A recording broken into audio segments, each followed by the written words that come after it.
நண்பர்களுக்கு வணக்கம். தமிழகம் முழுவதும் இருக்கக்கூடிய மாவட்ட நீதிமன்றங்களில் காலியாக இருக்கக்கூடிய பணியிடங்களை நிரப்புவதற்காக நேற்று அறிவிப்பு வெளியாகிருக்குது.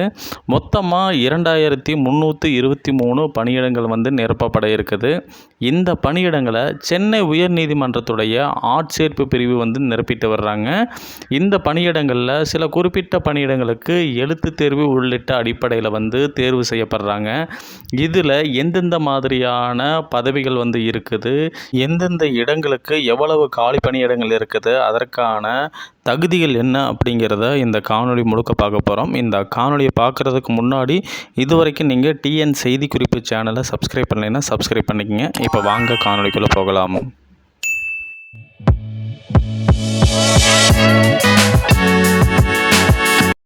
சென்னை உயர்நீதிமன்றத்துடைய நீதித்துறை ஆட்சேர்ப்பு பிரிவு சார்பில் 2323 பணியிடங்களுக்கான அறிவிப்பு வெளியிட்டிருந்தாங்க. இதில் எந்தெந்த பணியிடங்களுக்கு எத்தனை காலி பணியிடங்கள் இருக்குது அப்படிங்கிறதெல்லாம் இன்றைக்கி பார்க்க போகிறோம்.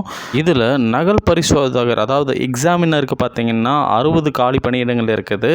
நகல் வாசிப்பாளர் ரீடருக்கு பார்த்திங்கன்னா 11 காலி பணியிடங்கள் இருக்குது. முதுநிலை கட்டளை நிறைவேற்றுனர் சீனியர் பேலிஃப் அப்படிங்கிற இடத்துக்கு 100 காலி பணியிடங்கள் இருக்குது. இளநிலை கட்டளை நிறைவேற்றாளர் அப்படிங்கிற ஒரு இடத்துக்கு 242 காலி பணியிடங்கள் இருக்குது. கட்டளை எழுத்தர் அதாவது ப்ராசஸ் ரைட்டருக்கு பார்த்திங்கன்னா 1 காலி பணியிடங்கள் இருக்குது அப்படிங்கிறத தெரிஞ்சுக்க முடியுது.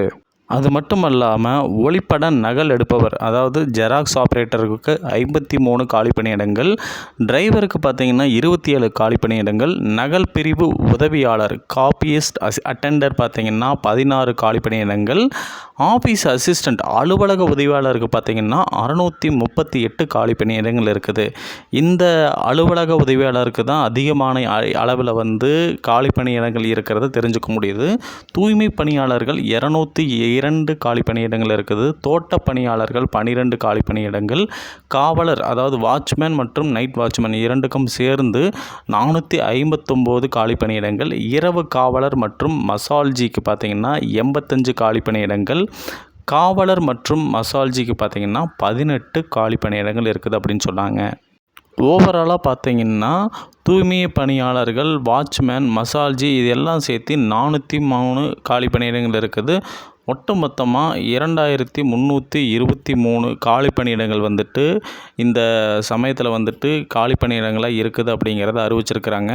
இதற்கான தகுதிகள் அப்படின்னு அவங்க என்னென்ன சொல்கிறாங்க அப்படின்னு பார்க்கும் பொழுது, அலுவலக உதவியாளர் பணிக்கு 8ஆம் வகுப்பு தேர்ச்சி பெற்றிருக்கணும் அப்படின்னு சொல்கிறாங்க. டிரைவர் பணிக்கு 8ஆம் வகுப்பு தேர்ச்சியுடன் ஓட்டுநர் உரிமம் வச்சுருக்கணும் அப்படின்னு சொல்கிறாங்க. 5 ஆண்டுகள் முன் அனுபவம் வேணும் அப்படின்னு சொல்லியிருக்கிறாங்க. தூய்மை பணியாளர், தோட்ட பணியாளர், வாட்ச்மேன், பன்முக உதவியாளர் உள்ளிட்ட பணியிடங்களுக்கு பார்த்திங்கன்னா தமிழில் எழுத படிக்க தெரிஞ்சிருந்தாலே போதும் அப்படின்னு சொல்லியிருக்கிறாங்க. வயது வரம்பு அப்படின்னு பார்க்கும்பொழுது 1/7/2024 படி 18 வயது பூர்த்தியாக இருக்கணும், 32 வயதுக்குள்ளே இருக்கணும் அப்படின்னு சொல்லியிருக்கிறாங்க. இதற்கான வயது வரம்பு பார்த்திங்கன்னா அந்த பட்டியல் படி தளர்த்தப்படும் அப்படிங்கிறதையும் தெரிஞ்சுக்க முடியுது. இதற்கான விண்ணப்ப கட்டணம் ஆன்லைன் வழியாக தான் செலுத்த முடியும்னு சொல்லியிருக்கிறாங்க. விண்ணப்ப கட்டணம் பார்த்திங்கன்னா பேக்வேர்டு கிளாஸு இதர பேக்வேர்டு கிளாஸ் இவங்க எல்லாத்துக்கும் பார்த்திங்கன்னா 500 ரூபாய் சொல்லியிருக்கிறாங்க. மற்ற பிரிவினர் schedule caste and schedule tribes இவங்களுக்கெல்லாம் பார்த்திங்கன்னா விண்ணப்ப கட்டணத்தில் தளர்வுகள் இருக்கும் அப்படின்னு சொல்லியிருக்கிறாங்க.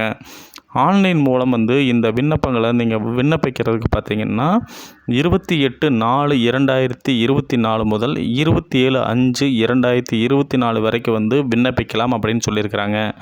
இந்த காலி பணியிடங்களுக்கு சம்பளம் எந்த அடிப்படையில் இருக்கும் அப்படின்னு சொல்லியிருக்கிறாங்கன்னா, குறைந்தது 16,000 முதல் 71,000 வரை அவங்களுடைய சம்பளம் நிர்ணயிச்சிருக்கிறாங்க.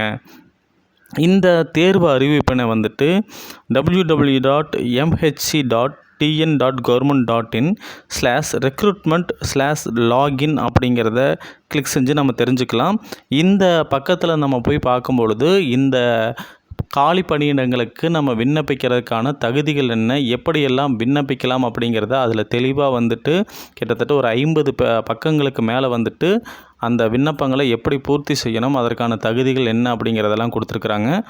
இந்த பக்கத்தில் நம்ம போய் இந்த காலி பணியிடங்களுக்கு ஆன்லைனில் தானே நம்ம விண்ணப்பிக்கணும். அதனால் அந்த ஆன்லைன் பக்கத்துக்கு போயிட்டு நம்மளுடைய இமெயில் ஐடி வச்சு தான் வந்துட்டு நம்ம வந்து அதுக்கான ஒரு பயனர் எண்ணை வந்து உருவாக்கணும். அந்த பயனர் எண்ணை வச்சு தான் நம்ம லாகின் பண்ணி அதற்கப்புறம் அந்த பக்கத்தில் நம்ம வந்து ஆன்லைன் மூலமாக விண்ணப்பிக்கலாம் அப்படின்னு சொல்கிறாங்க. விண்ணப்பதாரர்கள் விரும்பும் மாவட்டத்தை தேர்வு செஞ்சு தான் விண்ணப்பிக்கணும். ஏன்னா இது வந்து ஒவ்வொரு மாவட்டம் வாரியாக வந்து உள்ள காலி பணியிடங்களுடைய ஒட்டுமொத்த எண்ணிக்கை தான் இதில் குறிப்பிட்டிருக்குது. இதை வந்து நீங்கள் மாவட்ட வாரியாக வந்து நீங்கள் பார்க்கும்பொழுது அதில் வேறுபாடுகள் இருக்கிறத நம்ம அந்த ஆன்லைனில் விண்ணப்பிக்கும் போது நம்ம தெரிஞ்சுக்க முடியும். இந்த காணொளி உங்களுக்கு உபயோகமாக இருந்ததுன்னா உங்கள் நண்பர்களுக்கும் இதை பகிர்ந்து இந்த தேர்வில் அவங்களும் பங்கு கொள்ள நீங்களும் ஒரு உதவியாக இருங்க. டிஎன் செய்தி குறிப்பு வந்துட்டு உங்களுக்கு என்றைக்குமே இதற்கான ஆதரவு தொடர்ந்து வழங்கிட்டே இருக்கும். நன்றி, வணக்கம்.